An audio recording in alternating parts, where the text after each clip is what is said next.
what if a boxing league? Imagine a boxing league where you could do steroids. That'd be cool. I think they have. It's called the Enhanced game. No, it's called Pride FC in Japan. Is it? Yeah, Pride. That shit's nuts, huh? Pride in the contract said you were allowed to use steroids. Oh shit, I wonder what that And is. that's the only way it's even. Let everyone choose. Dante's Boxing Nation, what's going on, guys? You know, when it comes to the sport of boxing, unfortunately, there's always someone testing positive for PEDs.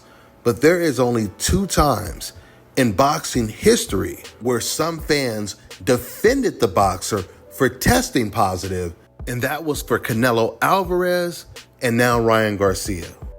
And we're not going to sugarcoat this at all. The vast majority of those fans are obviously Mexican fans. But it's important to note, these are only fans that remain anonymous, that post comments on the internet, and this is why they say the most ridiculous things, because they know they remain anonymous. Now, when it comes to Mexicans that have been in the ring, like Robert Garcia, his son Peter Garcia, who's an assistant trainer, or even trainer Jose Benavidez Sr., they're not trying to defend Ryan Garcia testing positive for PEDs at all.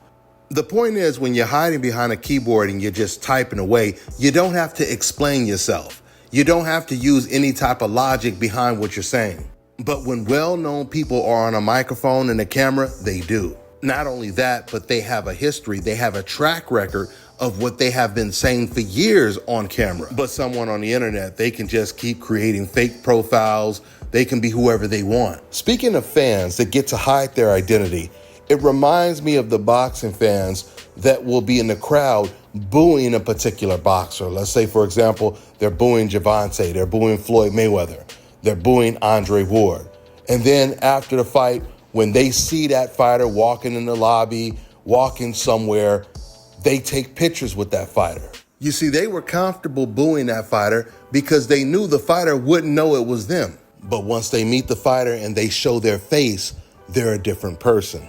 And these are once again the race fans in the comment section that are saying the most ridiculous things, trying to defend Ryan Garcia with no logic at all. And they're not trying to make any sense, like I told you guys before, because that's the beauty of remaining anonymous. It's not a real conversation if a person gets to hide who they are. You'll hear these fans saying that Ryan Garcia, he beat Devin Haney's ass.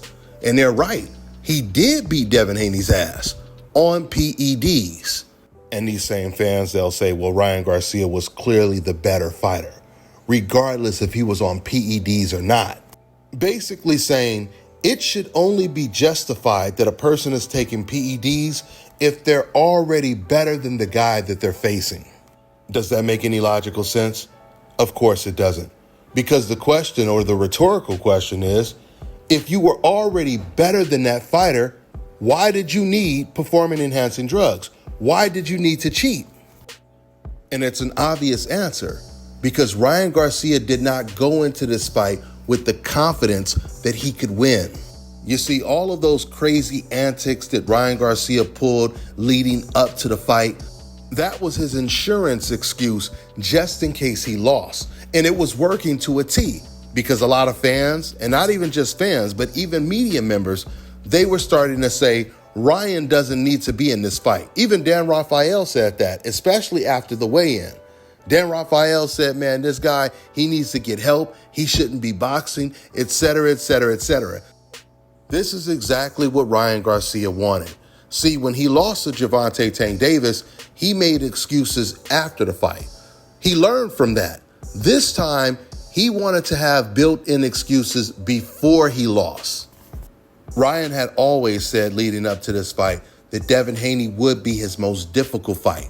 This is what he truly believed. That's what he thought. After Ryan Garcia beat Duarte, he did not want to fight Devin Haney next. He was pressured to fight Devin Haney by DAZN and Golden Boy. Now, Ryan Garcia, he told them, look, I want to fight Rolly Romero, and we seen what happened. Rolly, he didn't want to fight Ryan. He decided to fight Isaac Pitbull Cruz. That left Ryan Garcia with no choice but to fight Devin Haney.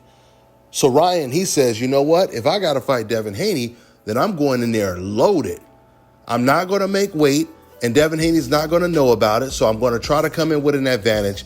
And then on top of that, I'm going to take PEDs. You see, what happened, though, is once Ryan Garcia got in the ring, he started to do much better than he thought he could do against Devin Haney. So then he starts to say to himself, wait a minute, I can win this fight. Maybe I didn't need the steroids after all. But the problem is, it's too late. You already took them. And while Ryan Garcia was very successful at completely destroying Devin Haney's career, meaning he will never be the same, meaning even if they decide to disqualify Ryan Garcia, it doesn't really matter. Ryan, he managed to destroy Devin Haney's career, and at the same time, he threw away one of the biggest wins in recent years. And if we're talking about the greatest Mexican fighters of all time, this could have easily been considered top 2, top 3, one of the biggest wins. But instead, it will rank as one of the biggest con jobs. I mean, sure, you could say Ryan Garcia, he beat Devin Haney's ass, but it would be just like saying Miriam Jones, she smoked the competition back in the year 2000 at the Olympics when she won 3 gold medals and 2 bronze medals, just to test positive for PEDs and give all those medals back. You see, the truth is, these race fans that defend Ryan Garcia, they don't care how he got the win. They don't care if he cheated. And they make it very clear, once again, when they are remaining anonymous. The only thing they care about is Devin Haney has a blemish on his record and he may never be the same. They care more about that than what happens to Ryan Garcia. They really don't care if Ryan Garcia wins another fight in his career. And just so you guys understand the hypocrisy, these are the same fans that made excuses for why Canelo Alvarez lost to Floyd Mayweather, why Manny Pacquiao lost to Mayweather, why Juan Manuel Marquez lost to Tim Bradley, why Kovalev lost to Andre Ward, why Oscar De La Hoya lost to Floyd Mayweather, and the list goes on and on and on. But when a boxer cheats and he actually wins, as long as he's beating a black fighter, then they defend him. They don't care about Ryan Garcia cheating. The only thing they were worried about was Devin Haney becoming the next Floyd Mayweather. But what they don't understand is there's always going to be a quote-unquote next Floyd Mayweather. There's always going to be a fighter compared to Floyd Mayweather, because there's no country that has as much talent as America when it comes to the best boxers. I mean, we breed talent. I mean, you guys have to remember, first Andre Ward was being compared to Floyd Mayweather. Then it was Terrence Crawford. Then it was Devin Haney. Now, since Devin Haney's career has been destroyed, it's going to be Gervonta Tank Davis. And then it's going to be some other American fighter after that. Maybe it'll be Kermel Moulton. Maybe it'll be Abdullah Mason, Jaron Ennis, Bruce Carrington, or any of those guys. I'll close out with saying this. A lot of athletes that got caught cheating in the past, they actually could have won. Miriam Jones, she could have won all of those gold medals. Ben Johnson was good enough to win the gold medal without cheating. Luis Resto, who beat the hell out of Billy Collins with modified gloves that had the padding removed. Resto, he was better than Billy Collins. He would have beat him without the loaded gloves. But he decided to destroy his entire career by cheating. And Ryan Garcia, he decided to throw away what would have been a huge win. That's all I got for now, guys. I'm on to the next one. As for Ryan Garcia in his win over Devin Haney, what are your thoughts? Well, I think it's very unfortunate that he tested positive for a banned substance. He says, lies. My basic belief, strong belief and position is VADA doesn't lie. Those are scientists. There's nothing in it for them to be lying about a result.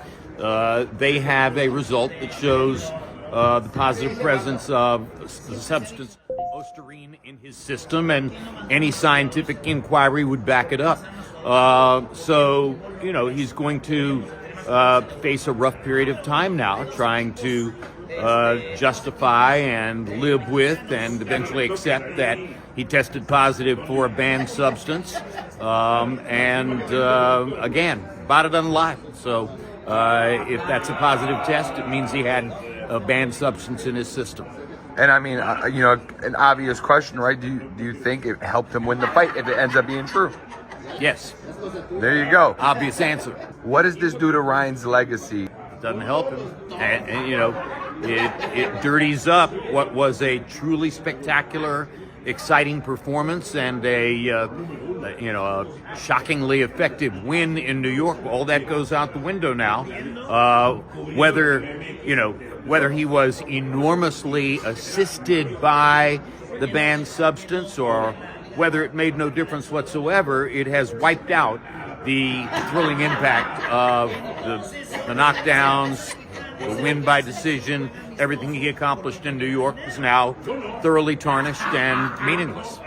Let me tell you guys about Issa Israel Law Firm. It is a full-service legal practice based in Denver, Colorado, an emerging hub for combat sports and high-altitude training. If you're a fighter inside or outside of the ring and you need a law firm you can trust to fight for you, visit thefighterfirm.com or email help@iilawfirm.com. Legal representation is usually limited to plaintiffs or defendants in Colorado, but iFirm can help anyone in the world with trademarking their business name, logos, and U.S. immigration issues. This brother has been my attorney for a while and helped guide me through all kinds of business and civil issues, so make sure you guys go to thefighterfirm.com. All right, now check this out, guys. If you're looking to repair eczema scars, burns and bruises, dark spots and blemishes, fever blisters, diabetic ulcers, this right here is the perfect product for you guys. It's called Elo Deki Face and Body Oil. Athletes and top-ranking boxers, they're also using it after training to reduce swelling, inflammation, and to ease the pain. So get yours today. Go to elodeki.com, like them on Facebook, and follow them on Instagram.